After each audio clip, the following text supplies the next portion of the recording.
Барлықтарыңызға сәлем достар, сіздермен бірге мен Топчик. Бүгінгі видеомызда бізде достар, бүгінгі видеода достар бізде летсплей болмайды ойындарға. Бүгін мен обзор түсірмеймін ойындарға, бірақ осы видеодан кейін бізде обзор болады достар. Сондықтан да бүгін біз не істейміз? Бүгін достар мен сіздерге сіздер мысалы ютубта карьера бастадыңыз, сіздер ютубер болдыңыздар немесе летсплейшік болдыңыздар. Сол кезде сіздердің каналдарыңыздың әдемілігі үшін, ол адамдарды қызықтырып качественный видео түсіру үшін сіздерге бірақ видеоға қатысты емес затты, ол шапка ол каналыңыздың әдемілігі үшін достар, ол каналыңыздың профессиональный болу үшін. Сондықтан да достар, сіздер бірінші сіздерге шапканы өз қолдарыңызбен телефонмен істеп өздеріңіздің каналдарыңызды әдемі қылуға болатынын қалай екенін көрсететін боламын достар. Өте ол оңай. Ол үшін бізге екі приложение керек: Pixel Lab пен PixArt. Pixel Lab'тың скачивать ету үшін өзінің телефондарыңызға, ссылкасы описаниеда болады. Скачать етуге PixArt Play Market'те бесплатно достар.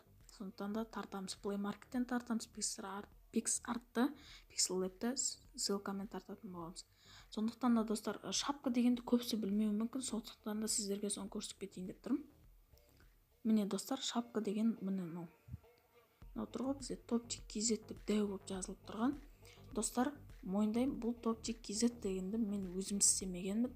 Бұны мен енді ютуберлік карьерамды бастап келатқан кезде бұны маған бір бала істеп берген. Бір бала болғанда мен оны вообще танымаймын. Короче, бір группалардан кіріп оттым, орыс группаларына. И ол енді бастап келатқан екен. Осыны шапка істеп ақша табуды. И өте арзан бағамен мен достар соны істеп алдым, шапка, соған заказ беріп істетіп алдым. Ол компьютермен істейді екен, бірақ достар, телефонмен де осындай қылып істеуге болатынын мен сіздерге дәлелдеп беремін. Сондықтан да лайк басып, осы видеоны ары қарай көріңіздер. Содан кейін достар, сіздерге өте үлкен рахмет 100 подписчикке. Енді 100 подписчиктен ары қарай жылжиық, 200 болайық, 1000 болайық, 1 миллион болайық. Сондықтан да достар, лайк басып, арнаға тіркеліп кетіңіздер, комментария жазып кетіңіздер. Ендігі видеода не шығарайын, қандай видео шығарайын. Осындай видеолар сіздерге ұнап жатса лайк басыңыздар.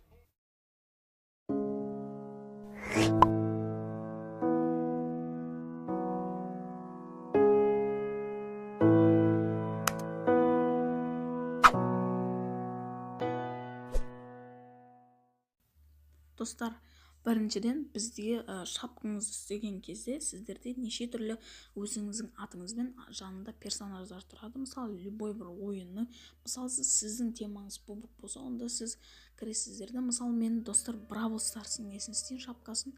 Содан кейін мен өз атыма істемеймін, досыма істеп бергім келіп тұр. Ол каналын жабам деді, соған мен сәл не істеп қалдым достар, көңілім түсіп қалды. Сондықтан да соның каналын жаппай достар, соның каналында 30 подписчик, 20 подписчик жинап тастайық тез-тез. Googleға кіреміз достар, немесе Google Chromeға кіреміз, екеуі бір ғой. Соған кіреміз достар. Біз біріншіден жазамыз Brawl Stars дейміз. Brawl, мына видео игра деп тұр достар. Brawl Stars достар деп жазамыз. Іздейміз достар. Біз картинки дейміз. Картинки дегенде көбінесе мынандай суреттер шығуы мүмкін достар. Мына Пеннидің суреттері шығу үшін. Сол үшін достар, сіздерге Brawl Stars'тан қандай не керек мысалы? Brawl Stars фон дейді достар. Brawl Stars арт дейді. Бұны мен Brawl Stars арт түріндегісін көрейік достар. Мысалы достар, так, мұнан алайық. Шеллиді. Шелли. Содан кейін Пенниді аламыз ба, көреміз достар. Шелли қазір ашылғаннан кейін достар, оның суреттерін үйсіп достар табастарда. Осындай суреттерді өздеріңізге керек. Содан кейін барып ары қарай көрсетемін не істеу керек екенін. Достар, біз өзіміздің жаңағы персонаждарымыздың немесе ойынның несін значогын скриншотқа түсіріп алып, Google'дан тауып, біз PixArt'қа кіретін боламыз. PixArt'қа кіреміз достар. Күтеміз. И ашылды достар. PixArt үстіп ашылады. Сөйтіп біз плюсқа басамыз. Қосу дегенге, қазақшасы қосу. Сөйтіп достар, обновление болғаннан кейін Хэллоуиннің что-то маған ұнамай тұр. Біз достар начать редактировать дегенге басқаннан кейін өзіміздің мысалы мұны мен түсіріп алдым ғой кольтқа. Соны істейтін боламыз. Міне рисунки дегенде шетте астында көріп тұрсыздар ма? Мен кезінде не істеген. Достар, кіргеннен кейін бізде бүйтеміз. Вырезтейміз. Вырезтейміз да. Достар, бүйтеміз. Отырғы біздің персонажымыз. Соны бүйтіп кесеміз. Әдемілеп. Аккуратно, достар.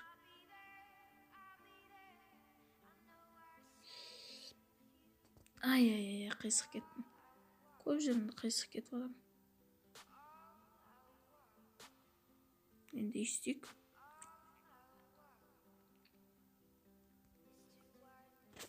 Да, сохранить дейміз.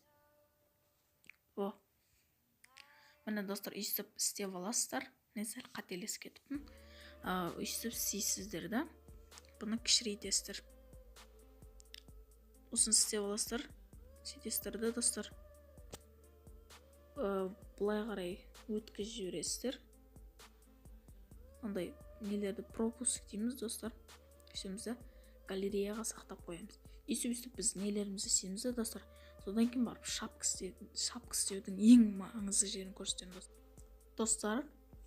Бұдан кейін енді біз Pixel Lab'ге кіреміз. Pixel Lab'ге кіргеннен кейін отмена дегенді басамыз.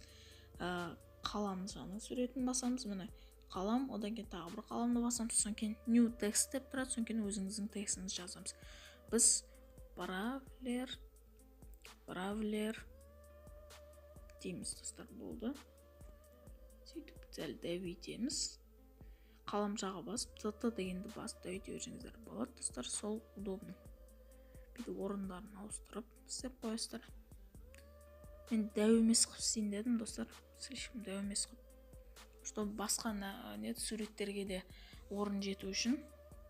Бравлер дегеннен кейін достар А дегенді басамыз. Содан кейін стилес дегенді басамыз. Бровес дегенді басамыз. Содан кейін басып MyStils дегенді басамыз. Содан кейін ояқта ештеңе жоқ.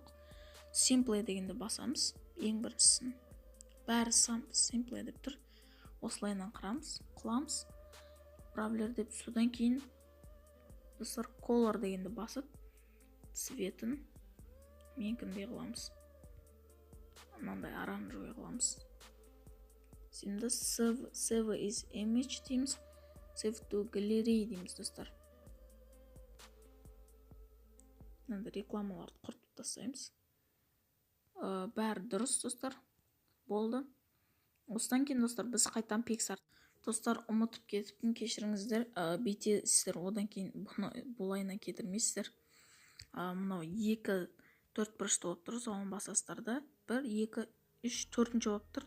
Сода транспарент дегенді басасыздар. Болды. Содан кейін барып сохранить етесіздер галереяларыңызға. Болды. Содан кейін бастап қайтан шапка істей бересіздер. Достар, содан кейін PixArtқа кіресіздер. PixArtта кіргеннен кейін өзіңіздің задный фонға осындай бір сурет таңдайсыздар. Содан кейін барып соларға өзіңіздің жаңағы істеген стикерлеріңізді қойып, өзіңіздің текстіңізді қоятын боласыздар. Ал мен ары қарай өлеңмен әдемі өлеңді көре беріңіздер, қалай тез.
Достар, міне бізде осындай результат шықты.